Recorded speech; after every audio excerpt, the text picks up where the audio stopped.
Hi everyone, welcome back to my lab. If you're new, I'm Yori. Welcome. I'm so happy you clicked on my video and that you joined me today. Now I just kind of have a sixth sense and I knew that everybody really needed another review on the Subculture palette. I'm actually not here to do a review on the Subculture palette. I just created a look using the palette and I wanted to share that with you.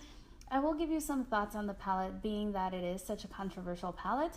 So if you're interested in seeing how I came up with this look and also just a few general tips on how I use the palette, then just keep on watching. All right, so I did want to share sort of what my palette looks like after using it. All right, this is what it looks like after me using it one time. Alright, so before I get into how I created the look, I did just want to tell you just a few thoughts on the palette. The first thing is, I knew I was going to buy this palette when I first saw. I know it was leaked at some point, but then also when we started seeing the teasers, I knew that I wanted to buy this palette because it is unlike anything that I own in my collection, and it was so inspiring to me, the color choices and just the notes of the palette itself and the message behind it, where it's called Subculture. And it's sort of just a message from the brand that sort of they remember their roots and where they came from, and I just really like that message. So I knew I was going to purchase the palette regardless, and for me the color choices are really inspiring. But if you've watched my channel before, you know that I love colors, and this is sort of that for me. I don't own anything like that, and so it's unique and special in my collection already. As far as the application process, these shadows are powdery. You've heard it from everyone. You've seen swatches. I'm not going to do any of that because basically everybody has swatches and a review on every skin tone under the rainbow, so you certainly don't need mine added to the mix. I just did want to confirm the shadows are powdery, but they're also incredibly pigmented. And I think that the entire controversy behind this palette is kind of a little bit much. I think that coming on the tails of the Anastasia Beverly Hills Modern Renaissance palette, as well as the Master palette by Mario, the wild success of those palettes, like the expectations for this one, the Subculture palette, were just extremely high going right into it. And I think that no matter what, people would have been disappointed because the expectations were just too high, like almost unattainably high. And with palettes, it's always a trade-off. If you want pigmentation, you might have more powdery shadows. And if you have very firmly pressed shadows, then you don't get as much pigment. It's always a balance, and I think that when creating this palette, especially given the color choices, that pigmentation was a priority, and I appreciate that because when I see colors like this, I want them to show up on my eye the way that they are in the palette. So me personally, the powdery shadows don't bother me. You probably know that from seeing my review on the Sephora Collection editorial palette. Those were incredibly powdery and they didn't bother me. Mostly I'll just do my eyes first and go in with a very light hand and it works just fine. Because I was a little bit concerned because of all the reviews, I've seen everything you've seen. I did decide to do my eyes first when creating my look with it. This actually is my very first look with it, and I didn't have any fallout. I actually didn't have to do my face first. I did, and I'm glad I did, since I was just learning how to use the palette and I was being aware, because as much as I avoided watching all the reviews, it was practically impossible. I mean, every other video in my feed was a review or a look using this palette, and so I just wanted to mention that it was not necessary for me to do that. I will want you to know that you can probably see like the small dips in the palette because I was literally just touching my brush to each of the shadows in order to obtain the pigment and then going right onto my eye. Some other reviewers have seen the Roxy shade is more powdery than the others, but again, it was nothing out of the ordinary. I certainly didn't hit pan on my first try, and based on the look that I achieved, I actually really like it. The last tip that I will give you, two tips actually. The first one is you don't want to use low quality brushes with this. The lowest quality brush that I used in creating this look was a MAC brush, and I used all MAC brushes and a Wayne Goss brush. So I would highly recommend that you go in with natural bristle brushes that are the highest quality that you can manage, and you'll get the better result. because I think that if the bristles are more stiff, they're going to pick the powder right out of the pan, and then you may hit pan on your first try. So you want to use a very light hand, and you want to use the highest quality brushes that you can with the palette. The other note is that I kind of changed my strategy and how I applied my eyeshadow, and you'll see that. Usually I go in with a transition shade and then a slightly darker shade and then a darker shade. But again, because the reviews were absolutely unavoidable, not that I was trying to really avoid them, but it's just a constant onslaught of reviews on the palette. I decided to change my strategy a little bit, and I decided to work from dark to light. So I actually started with the darkest shade in my eye look, which was the shade Rowdy. And then I moved on to All Star and then Roxy as far as my crease. And then on my lid, I have New Wave and Edge. And I also worked, again, dark to light, because I figured if people are saying that the dark shades don't blend that well, then I can just place the dark color wherever on my eye I want it, and then go in with lighter and lighter shades, creating that gradient in that way. So that was a strategy that I used. Now, I am by no means a makeup artist. I'm a huge makeup lover, and I love playing with makeup, and this palette it just inspires creativity, and I really enjoyed it. So that's all I really wanted to say about the palette. Personally, I like it, and if you're interested in seeing my look, then let's go right into it. Alright, so I began by priming my eyes with my MAC Soft Ochre Paint Pot, and I set that using my MAC Next to Nothing powder. I'm using the tape method and also doing my eyes first in case I get any of this infamous fallout. So I'm beginning with a MAC pencil brush and the shade Rowdy. I am using this on the outer corner of my eye and starting to shade the outer V. I did place the color where I initially wanted and then blended out from there.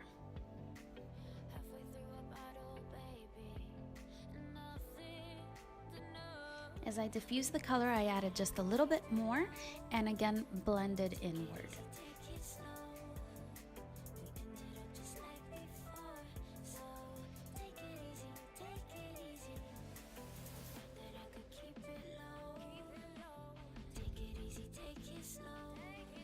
For my next step, I used a slightly larger brush. I used a MAC 221 blending brush, and I went in with the shade All Star.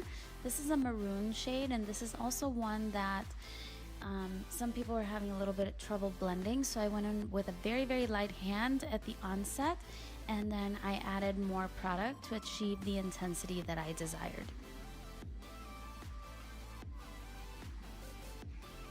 As I apply the shadow, I use only the lightest pressure, and I'm holding the brush towards the end of the handle as opposed to closer to the brush head.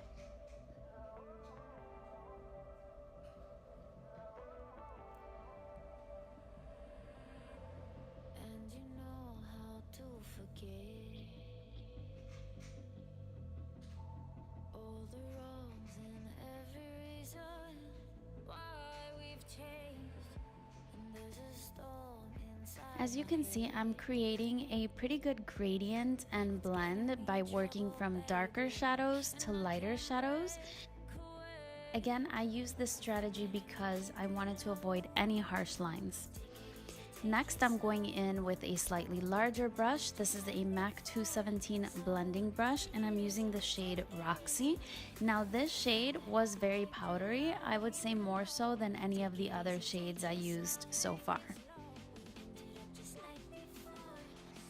Ordinarily, this would have been my beginning transition shade, but because I'm working in reverse, this is actually the last shadow in my gradient.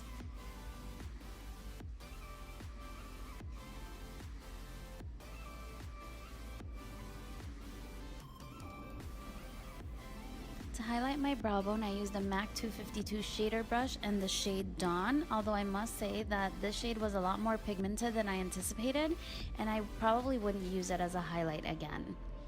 Now I'm going in with my MAC pencil brush again and no additional product on my brush, and I'm just blending the outer V a little bit onto my lid. Now with a Goss 06 brush, I'm going in with the shade Edge, and I'm placing that on the inner third of my eyelid. When applying, I'm using soft patting motions. This is a natural hair brush and it did pick up the product really, really nicely. Again, hopefully you can see that I'm barely tapping my eyelid. With the same brush, I'm going in with the shade New Wave. This is a sort of orangey shade, and I'm using that on the middle third and trying to blend it into the inner third.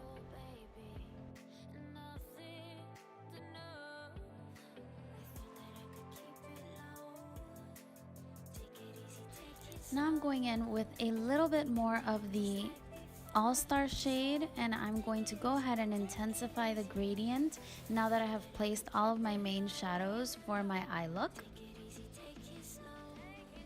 And following that up with Roxy using the MAC 217.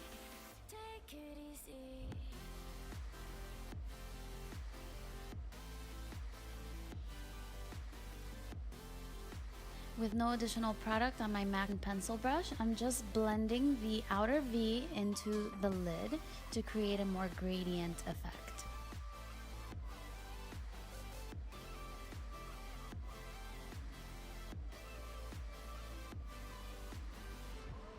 Now, just to intensify any color that I lost, I went ahead with the Goss brush and the shade Edge.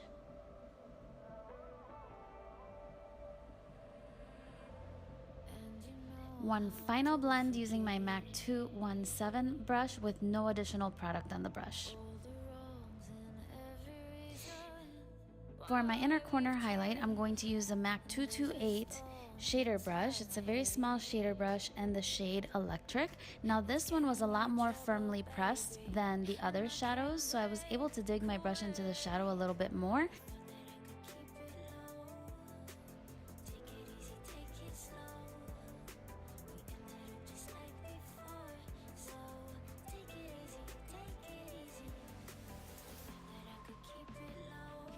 Now I'm going to go ahead and remove the tape, and this is what the eye look is looking like so far. For my wing liner, I'm going to use the Kat Von D tattoo liner in the shade Trooper, and I'm just creating a wing with that is very narrow at the top of my eyelid because my eyes are hooded, and so I can't ever have a super thick wing, even though I really, really admire those on other people. And here's my eye look so far. After applying my complexion products, I went in to do the lower lash line. It really wasn't necessary for me to do my eyes first because I didn't experience any fallout, but just in case, it's not a bad idea. With the MAC pencil brush, I did line the lower lash line using the shade Untamed. I was hoping that this shade was a little bit more green because it looks green in the palette, but on my eyes at least, it looked a little bit gray.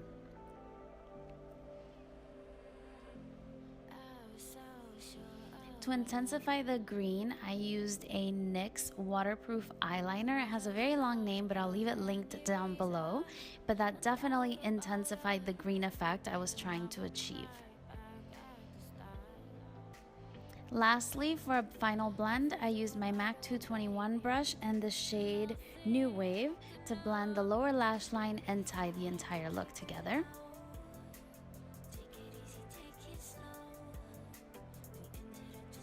And finally, I'm just re-intensifying the inner corner highlight with my 228 shader brush and the shade Electric. So this is the finished look. I think it looks well blended, at least as far as I'm able to accomplish. And I really loved it. It lasted all day and it was just beautiful. I think it looked better in person than it does in the video, but even here it looks pretty nice.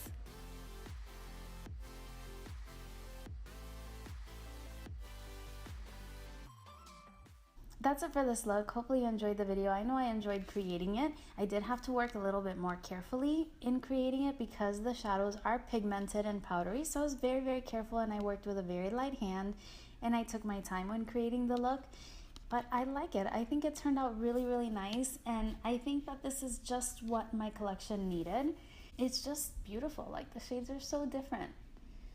I can't wait to use it some more. Now, as far as if I recommend this palette for you, I would say wait until you can play with it in the store and actually swatch it and try it out in the store to see if it's something that you would like. I know these colors are not for everyone. This is not the kind of palette that you want to use first thing in the morning when you're running late for work. No, it's not a good idea. This is a palette that you want to use when you want to be creative, when you want to take your time and just come up with a very unique eye look. That's what this palette is for. So if you're looking for something a little more neutral, a little bit easier, then this isn't going to be it. So, you know, you might want to do the Tartlet in Bloom or something like that, where the shadows nearly blend themselves and apply themselves, and no matter what you do, you're going to come out with a nice look. But this one,